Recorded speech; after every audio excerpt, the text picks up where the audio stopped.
Good morning, Nathan. How you doing? You well? I'm very good, sir. I'm very good. How are you? I'm good, blessed, always, always, never a complaint over here. We're talking about Sucker Punch, right? Yes. A new play that's going to kick off in Essex, Hornchurch, Yeah, that's Queen's right. Theatre on March 30th. It's a unique play and it's a revival run, Mm, right? It did a run, I think, 13 years ago, yeah. 2010. My research serves me correct. So what makes Sucker Punch unique, Nathan, compared to other plays that explore similar themes? And how do you plan to convey the uniqueness to the audience? Yeah, of course. I think part of what makes the play so unique is the brilliant writing.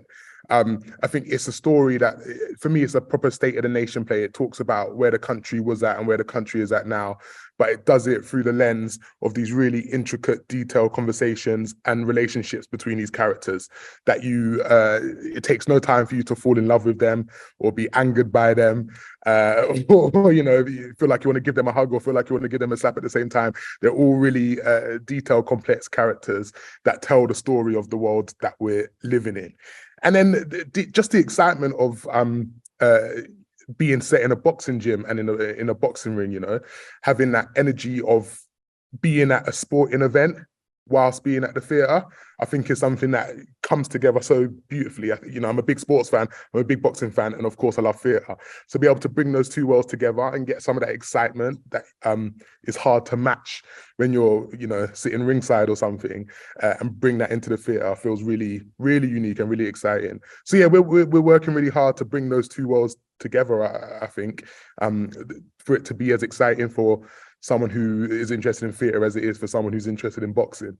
And of course, being able to tell the story of these young Black men in their 80s that feel so relevant and present now in the way that story is told, feels like, we're on that cycle, You're walking straight into my next question because I know that the play deals with themes of race and identity in the 1980s Britain, just to kind of bring our viewers and listeners up in terms of context. So how do you think those themes will resonate with an audience today, and why is it important to continue to explore them?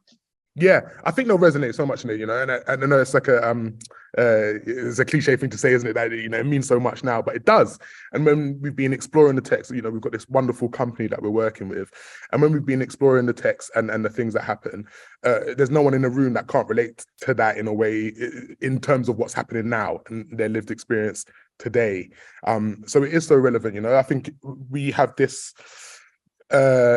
conversation, this ongoing conversation amongst us, which is about what success looks like and how you find success and how you find your place in the world and how you fit in. And I think within most of us that live in this country or have grown up in this country, we flip between what does it mean for us to fit in and assimilate and what does it mean for us to fight. And actually that is really present in this play, in the two boys, Leon and Troy, in the way that they react to the world around them. And then I also think there's something really important for me about being able to have these conversations intergenerationally. And I think so often some of us from the younger generation or the millennials or Gen Z, Y, I don't know, whatever it is now, right? The way sometimes we look at our elders and what they went through, I think sometimes we don't respect it as much as we should, and we sort of go, well, no, actually in this world right now we want more, and you've settled for that, and actually being able to go, no, there was no settling, but actually that fight has just moved on and we're continuing that fight together. I think being able to bring those conversations and those people together to talk about how we continue to strive for what we deserve in this country feels really important and really powerful.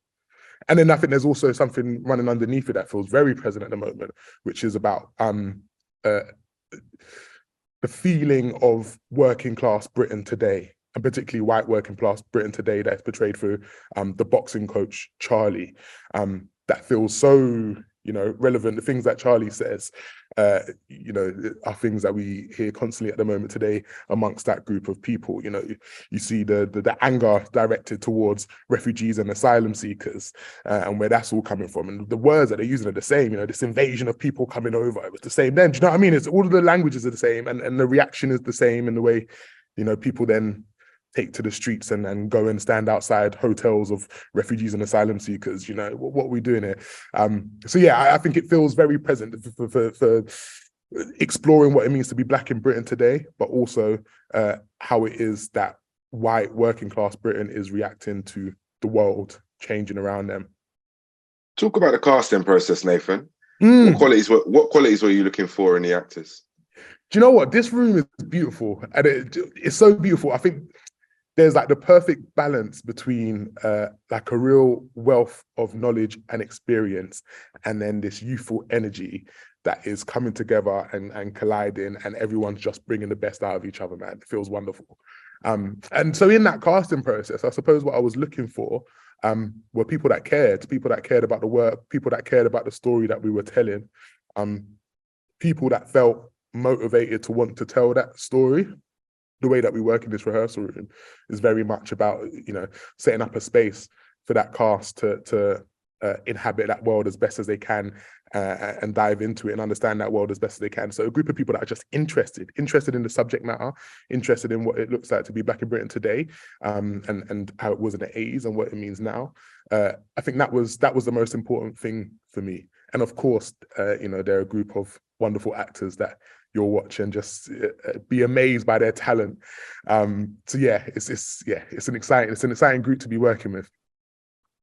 I mean, I want you to speak on, the fact that you've got a group of actors with varying talent, varying stages of their career, right? So speak on pulling that together, but talk about the physicality of boxing informing the staging, right? And the choreography of the play. And then what challenges does that pose for you, the actors? Speak on that. Yeah, it just gives us loads of exciting opportunities. So we're working with a brilliant boxing coach, Gary, training kids out of the Retford. And then we're working with a wonderful movement director, Asher Jennings Grant, who's putting all that together, along with our fight director, Enrico Tuno. So there's a team that is really dedicated to making that movement feel alive. And, of course, it's theatrical in moments, so that we get to draw from that boxing language, that beauty, that skill, sometimes that ugliness and brutality of the sport to make it theatrical. But also there's moments where it just looks like there's two people in the ring having a scrap, and as a boxing fan and someone that just loves and appreciates the skill and the craft of boxing, being able to see that on stage feels really exciting to me. Being able to see a beautifully worked, choreographed fight, as well as some of these bigger, more theatrical moments, just feels like a wonderful mix of those two worlds, like I said earlier. You're speaking on the team. I want to know how your own experience and background as a director inform your approach to this play, and how do you balance your personal vision with the vision of the playwright and the creative team? You're leading, but it's clearly a huge, weighty support team there. Yeah, man, and a good support team. It's collaborative. It's collaboration. And it's giving people the space to just do their best work. I don't believe in singular geniuses. I think lots of people are very good at what they do, but I don't believe in the idea that one person is ever a genius. So actually being able to pull together a team and give them the space to collaborate and work is the way that I think will make magic here. And so so for us, it's very much about going, here's the space, here's the boundaries that we're playing within, and let's figure out everything that works for us to bring the best out of us. Working with the cast, it's important that they are very much a part of developing and creating what it is that happens on stage. I'm not the one out there doing it every night. They are, so they need to feel that ownership and pride in what it is that they've created. And then again, a lot of my work when I first started working in theatre, I was working with young people and devising work with youth theatres and young companies and community groups. And that's all about the co-creation and the collaboration and working with different people's skill sets to allow them to deliver the best thing that they can possibly deliver. So that's some of the cast coming in. Scared on.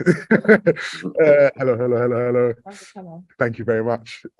So yeah, it's all about that collaboration and making sure that everyone has the opportunity to make the best work that they can possibly make. Let's stick on the theme of your journey into being a director. When did that light bulb go off in your head? always been there, something you wanted to pursue, or have you kind of segued from a different area of the art? Yeah, I segued. I think that segue happened when I realized that as an actor, I was really good at playing myself, but I probably couldn't play anything else. You know what I mean? I don't know how many roles I was going to get. There's not many. In the bedroom, right? Man. There's not many of them going about. So I was like, all right, maybe there's something else. But I think I've always had an interest in storytelling, so I write as well. And I've always been interested in being able to tell stories and the power that comes from being able to tell an engaging story. So then it felt just like a really natural shift. And so I started doing some teaching. So I started teaching some young people theatre and performance, and then carried on working with other youth groups and after school clubs. All the while I was writing my own stuff and then sort of producing and developing my own work alongside that. And that's kind of how I developed my craft. So I sort of learning on the job. And then found myself attached to different companies of theatre. So I moved up to Nottingham for a little bit to work at the Nottingham Playhouse. And then I moved across to Liverpool, which is where I live now, to work with an amazing company called 20 Stories High that is all about making work for and with young people. And I was their associate for a few years and continued to develop. And then through that, got to work with other directors and writers and just hone that craft. I've just been slowly chipping away and trying to make work that feels as important as I can. Are you where you want to be? It's a good question. At the moment, I suppose I think I'm where I need to be at the moment.